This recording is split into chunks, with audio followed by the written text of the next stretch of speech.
तबादला मिला है। अब मैं किसी भी कीमत पे मेरी बीवी से दूर नहीं रहने वाला हूँ। हाँ, तो मैं भी अपनी होने वाली बीवी से दूर नहीं रह सकता। देखा, गांव में मैं जाके ऐलान कर दूंगा कि मैं असली हूँ, तू नकली है। चलो चलो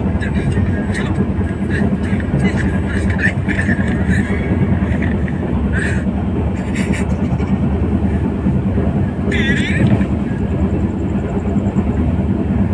अरे भानु, बता दिया आपने मेरे साथ कैसा मजाक किया? अरे मेरे पैसे खा के अंधा हो गया।